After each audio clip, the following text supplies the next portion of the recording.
guys, welcome back. In this video, we are going to study about the titrations. So titration is very important topic from the practical point of view. So the practical that we generally do in the inorganic or the physical lab, many of the experiments are based on the titrations. So it becomes very important for us to study this topic and to understand what is going on during the experiment, right? And sometimes the questions are also asked based on this topic during the interviews. So now let's study. So titration is basically a quantitative procedure which is used to find the concentration of unknown solution by reacting it with the solution of known concentration. So the solution of this unknown concentration, which is generally present in the Erlenmeyer or the conical flask, is called as analyte. So analyte is basically the solution whose concentration we have to find out, while the solution which is present in the burette is called as titrant, and this is also called as the standard solution because the concentration of the titrant is known to us, right? And in this Erlenmeyer flask we have also added some amount of indicator to know or to find out when our reaction get completed, right? So before going to the classification of the titrations and to study the different type of titrations, let's first know some technical terms which is used in the titrations. So first is equivalence point.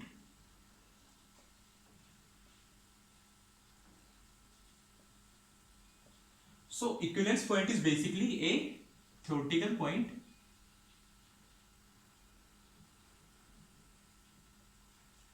at which the equivalents of the titrant and analyte becomes equal. So it is basically a point at which our reaction got complete. But this point we cannot observe through the experiment. Means experiments have also some limitation. Means what we can see in the experiment is endpoint. So endpoint is basically experimental point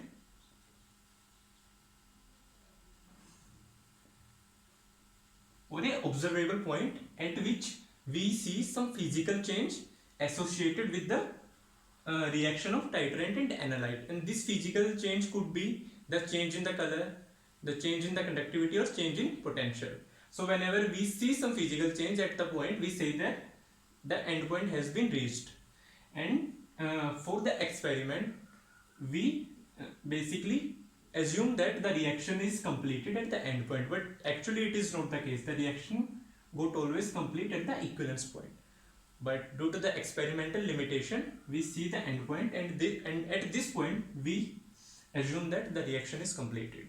So we do all the calculation by seeing the endpoint, and with the help of which we find the concentration of the analyte.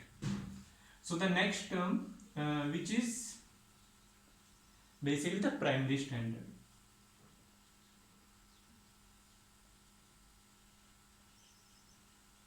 So the primary standard solutions are the solutions which maintain their concentration for a longer period of time. Means if we prepare the solution and kept it and use this after 1 month or 2 months, their concentration will remain constant. Means their properties is such that means their high purity and high atmospheric stability helps them to keep the concentration constant for a longer period of time. So we call these solutions as a primary standard, while the next term is secondary standard.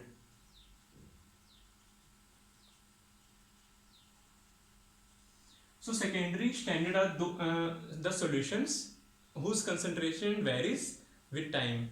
Means if we prepare this solution and if we use the same solution the next day to do the titration, we will see some variation in the concentration. Mean we will see some variation in the results which shows that their concentration varies with the time.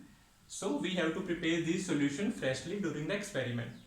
So secondary, because generally the primary standard solutions are very low in number, only few of the solutions basically act as a primary standard. So we use this primary standard to titrate basically the solution which is called as the secondary standard. So To find the concentration of secondary standard during the experiment, we titrate them with the primary standard so that we can know their concentration during the experiment, and which we can use as a titrant, and with the help of which we can find the concentration of analyte. So let's understand this with the example. For example, the solution of oxalic acid behave as a primary standard. So if we have to find the concentration of some acidic solution, so first we have to take a basic solution like NaOH solution. So first we have to titrate this NaOH solution with the primary standard, that is oxalic acid. So with the help of which we can find the concentration of NaOH, and then by using this NaOH as a titrant we can find the concentration of unknown acidic solution. So this NaOH is behaving as a secondary standard there, and the oxalic acid was behaving as a primary standard. Right. Next technical term is back titration. So it is generally done when the titrant is very unstable and react very slowly with the analyte. So in this case the titrant is added in excess to the analyte. So there will be some amount of titrant that will be unreacted in the solution.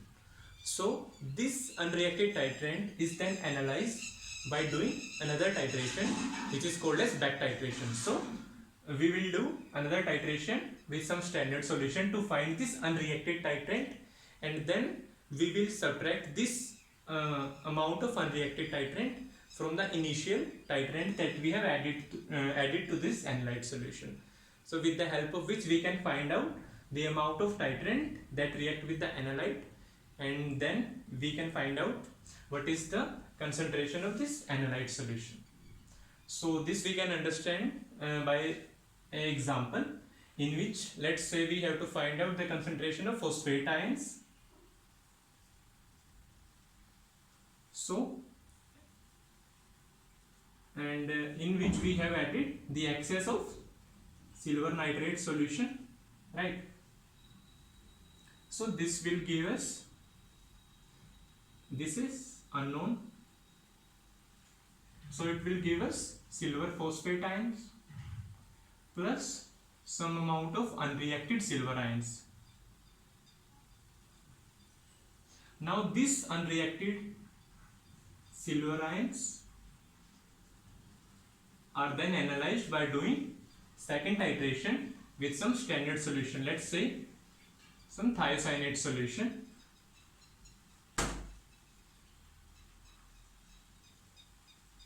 So which will give us silver thiocyanate. So by a second titration we are finding out the concentration of unreacted silver ions, and if we know the concentration of unreacted silver ions, we know earlier the concentration of silver ions that we have added in the excess. So by subtracting it from the initial concentration of silver ions, we can find out the concentration of silver ions which have reacted with the analyte, which is phosphate ions. So if we know the concentration of silver ions which react with the phosphate ion, then we can find out the concentration of unknown solution or the concentration of analyte. So this is the back titration method in which we basically do the two titrations to find out the concentration of analyte when our titrant is very unstable or reacts slowly with the analyte. So after discussing these technical terms, now we can classify the titrations. So in the first type, we classify the titrations on the basis of what we are measuring during the titrations. So it involves three types. The first one is volumetric titrations, where we measure the volume of titrant.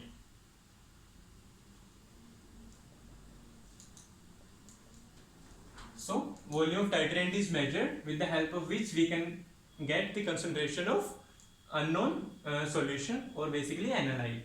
The second type of classification involves gravimetric titration. So in the gravimetric titration we measure the weight of titrant which is used to react completely with the analyte. While in the third type of this classification we have colorimetric titration. So in the colorimetric titration, we measure the amount of current or the amount of charge which is consumed by the analyte during some electrochemical reaction. So here we measure the amount of charge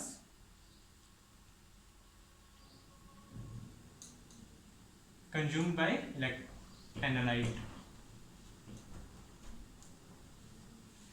And the gravimetric titration was discovered 50 years earlier than the volumetric titrations. But after the discovery of volumetric titrations, their uses become less and less because the volumetric titrations was very cheap and easy to do.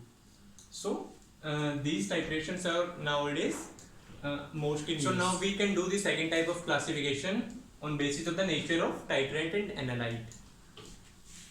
So through this classification, we can distribute them in 4 ways. The first one is acid-base titration. The second one is complexometric titration.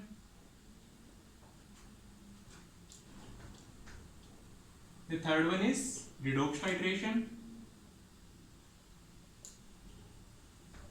While the fourth one is precipitation titration.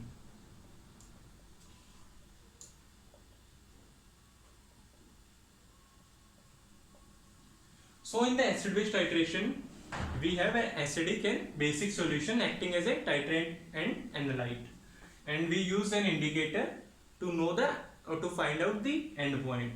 So for example, we have an acidic solution as an analyte whose concentration we have to find out, and we have added some indicator like phenolphthalein, and then there is the NaOH solution in the titrant which is titrating. So at the end point we will see the indicator will change color, that is from colorless to the pink. Means the phenolphthalein shows the pink color in the basic medium because the phenolphthalein is basically a weak organic acid which loses its proton in the basic media and thus becomes a highly conjugated molecule, and this conjugated molecule then absorb a light in the UV visible region and thus emit in the visible region. Since it is emitting in the visible region in basic media, it shows us the pink color. So we observe the pink color of the phenolphthalein at the end point, and thus through this we can find out the volume of titrant or the volume of NaOH, with the help of which we can find out the concentration of analyte. So this was the first type of titration. Now in the complexometric titration, we have some metalline solution in the Erlenmeyer flask and some indicator like EBT, erichrome black tea. While in this burette there is a solution of some multidentate ligand like EDTA. So initially the indicator EBT is forming the complex with the metalline, so it gives us some color, but as we are adding the EDTA from the burette to this flask, the metalline is forming the complex with the EDTA because the EDTA have more tendency to form complex with the metalline. So after the end point we will see all of the indicator will get free. So the free indicator will show us the different color than the indicator which form a complex with the metalline. So we will see some change in the at the end point, and thus this was about the complexometric titration in which a metalline form a complex with the multidentate ligand, and thus with the help of which we can find out the concentration of metallines. While in the redox titration, we have some let's say permanganate KMnO4 solution in the burette, which is a standard solution whose concentration is known to us, and some metalline solution like Fe2 positive solution which can oxidize.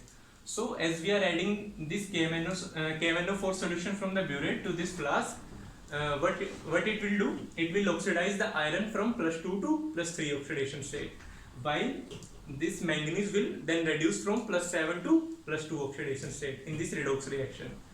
So now the KMnO4 was purple in color due to the ligand to metal charge transfer, but there the manganese 2 is forming, manganese 2+ is forming, and which is colorless. But as all of this Fe2 positive will get oxidized to Fe3 positive, then when we will add the extra drop of KMnO4 to this flask, it will give us the purple color and gives us the end point. Means it tells us that the all of the Fe2 positive has been oxidized, and thus the KMnO4 is giving us the purple color. So this was about the redox titration. So now let's go to the precipitation titration. In the precipitation titration, we have two solutions. Let's say AgNO3 solution plus NaCl solution, which will react together to form some precipitate like silver chloride plus gives us NO3 solution. So let's say we have NaCl solution in this flask, and there the chloride ion is acting as the analyte, means the concentration of chloride ions is unknown to us. And in this burette there is silver nitrate solution, which is a standard solution whose concentration is known, and it is behaving as a titrant there. So when we are adding this solution from the burette to this flask, it is reacting with the chloride ions and forming this precipitate. So more and more of the silver ions will form this precipitate, and thus the concentration of chloride ions will decrease in this flask. And at the end point, there will be no chloride ions in this flask. So when we will add this silver nitrate from this burette to the flask, there will be no precipitation, and which will be the end point for this titration. So this was all about the titrations, and I hope it was helpful for you. So if you like this video, please subscribe and share. Thank you so much.